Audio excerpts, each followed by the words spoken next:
विराटनगर के mental hospital के सामने सुबह के समय एक ऑटो आकर रुका। उसमें से रवि नाम का एक लड़का उतरा और अस्पताल के गार्ड को बुलाने लगा। कुछ देर बाद जब कोई नहीं आया तो रवि खुद ही गेट खोलकर के अंदर जाने लगा। जैसे ही रवि ने गेट खोला, एक आदमी ने उससे पूछा कि तुम टीवी ठीक करते हो? रवि ने जवाब दिया, नहीं। यह सुनते ही आदमी ने रवि को जोरदार थप्पड़ मारते हुए कहा कि यहाँ से अभी सिर्फ टीवी ठीक करने वाले ही अंदर आते हैं, तुम क्या कर? रवि को कुछ समझ नहीं आ रहा था। थप्पड़ खाने के बाद उसका सिर भी चकराने लगा, लेकिन किसी तरह खुद को संभालते हुए रवि ने कहा कि मैं यहाँ नौकरी के लिए आया हूँ। तभी एक डॉक्टर और उसके साथ 4 कंपाउंडर भी गेट के पास पहुंचे।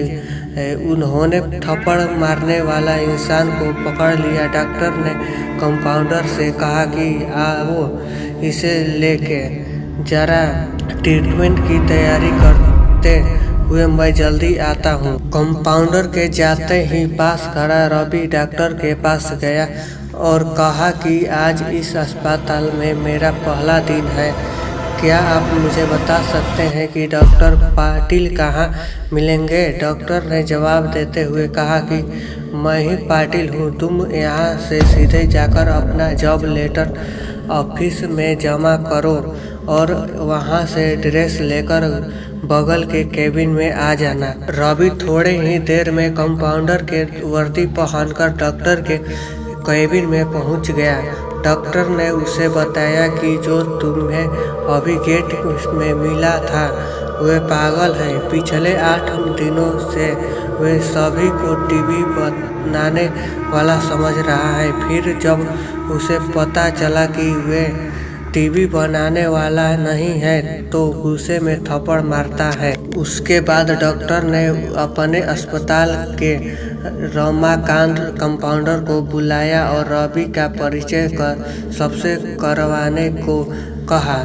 रमाकांत ने कुछ ही देर में रवि को सबको मिलवा दिया और फिर उसी मरीज के कमरे में ले गया जहां हर कोई कुछ न कुछ अजीब हरकत कर रहा था, लेकिन दिल टूटने वाली शायरी सुना रहा था तो कोई फिल्म संगीत गाते हुए डायलॉग। सभी मरीजों को देखते हुए रमाकांत रवि से कहा कि आज के बाद से तुम्हें इन सारे चीज़ों को झेलना होगा।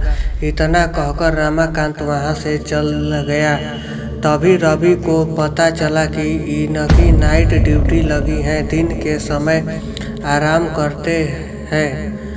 बाद रवि रात को मरीज को देखरेख में जुट। जैसे ही रात को 12 बजे तो सभी का चेहरा डर से पीला पड़ने लगा। हाला करने वाली मरीज भी चुपचाप से एक कोने में बैठ गए।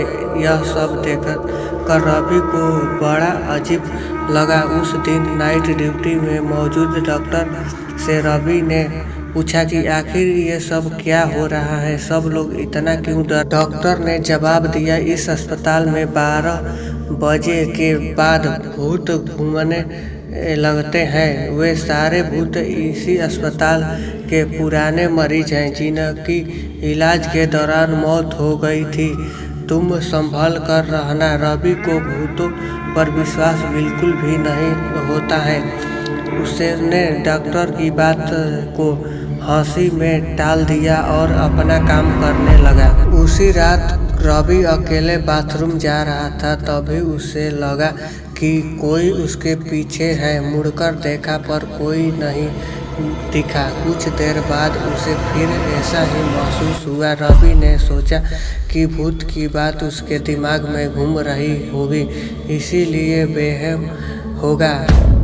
बाथरूम करके जब रवि बाहर आ रहा था तो उसे शीशे में लिखी हुई दिखी कि आज तुम पागल हो जाओगे। रवि को लगा कोई उसके साथ मजाक कर रहा था, लेकिन उसके ने इस बात पर गौर नहीं किया और अपने काम पर लग गया। कुछ देर बाद रवि को एक तेज चीख सुनाई दी। वह दौड़ते हुए आवाज की ओर गया। जैसे ही रवि वहां पहुंचा तो एक पागल ने दरवाजा अंदर से बंद कर लिया।